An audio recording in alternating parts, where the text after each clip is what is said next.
warahmatullahi wabarakatuh. Kami dari kelompok 4 mau menjelaskan tentang stres menyebabkan kematian.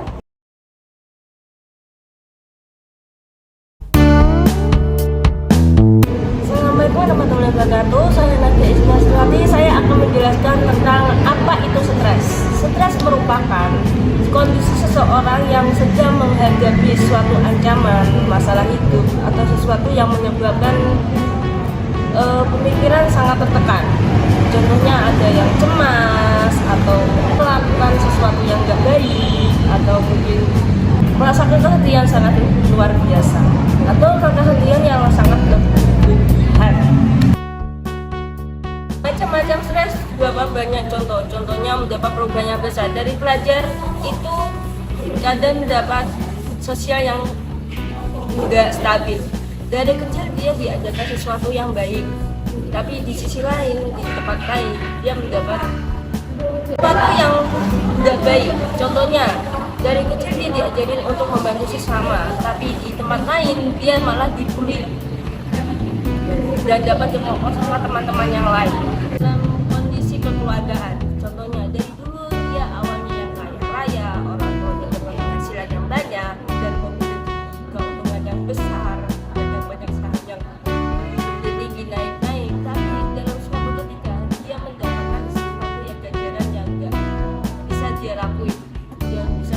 Stres juga itu orang tuanya mendapatkan sesuatu cobaan, contohnya bantuan.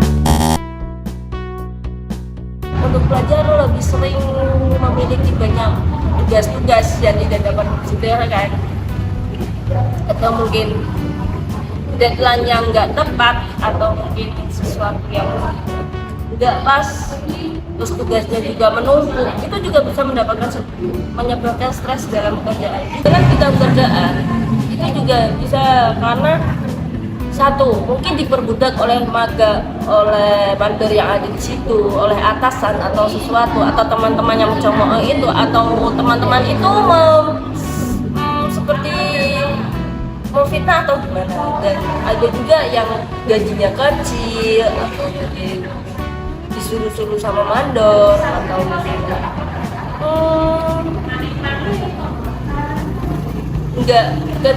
kerja tanpa libur, atau sekali libur nggak potong gaji, libur potong gaji.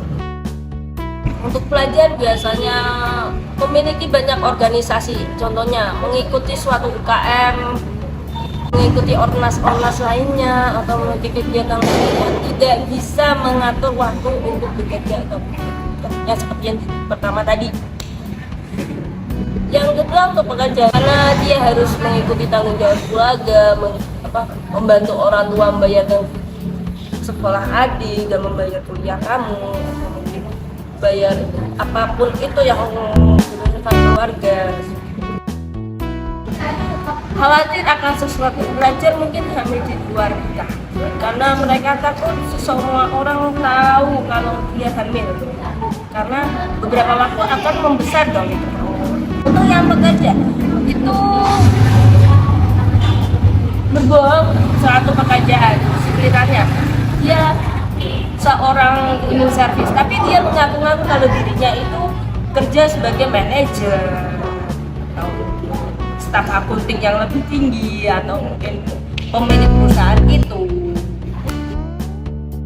Waktu hamil anak pelajar, mungkin dia tidak bisa melahirkan secara normal ataupun melahirkan sejak itu, karena dia harus memikirkan ke depannya, mungkin kuliahnya yang akan terhambat atau mungkin sesuatu lain.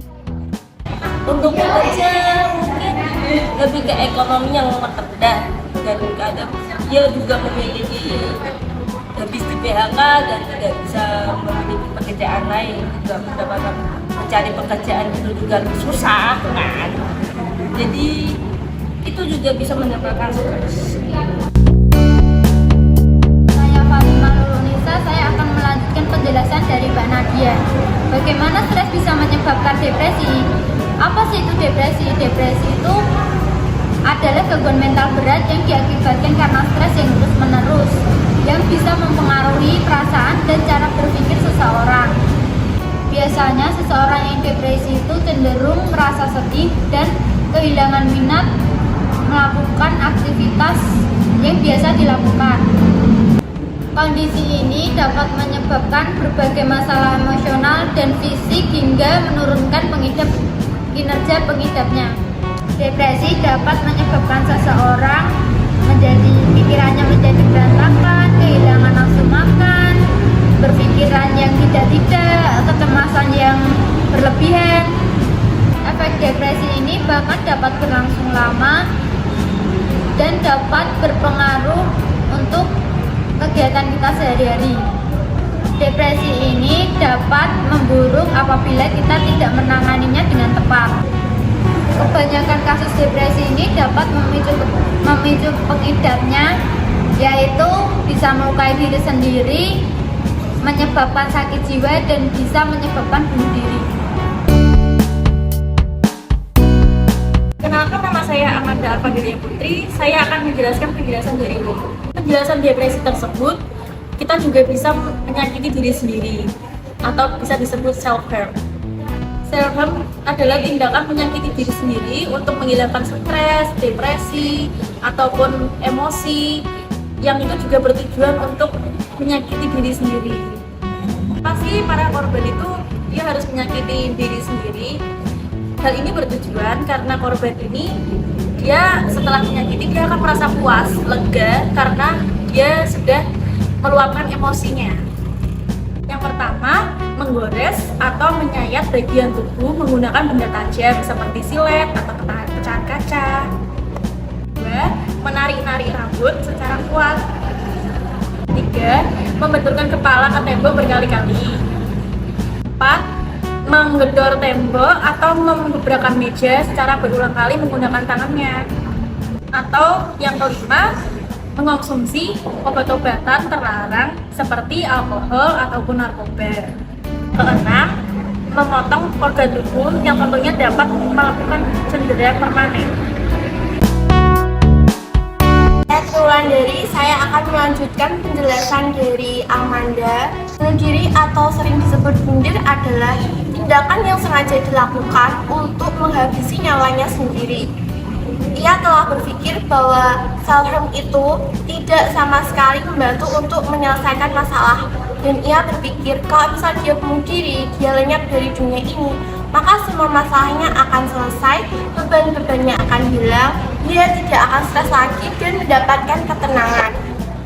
Setelah berpikir seperti itu, ia mulai merencanakan bagaimana caranya dia itu akan mati, bagaimana cara dia tuh mencabut nyawanya sendiri, yaitu dengan metode-metode bunuh diri, yaitu dengan tali yang disimpul pati lalu diikatkan leher, digantung, kaki tidak menabrak tanah sehingga kehabisan napas dan nyawa melayang.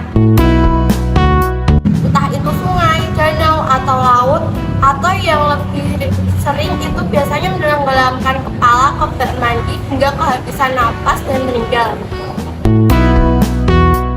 Membakar diri ini biasanya orang mengguyurkan dirinya itu dengan bensin lalu menyalakan api, atau membuat kobaran api yang besar lalu melemparkan diri ke situ hingga kulit melepuh, mati rasa, saraf-saraf rusak dan meninggal.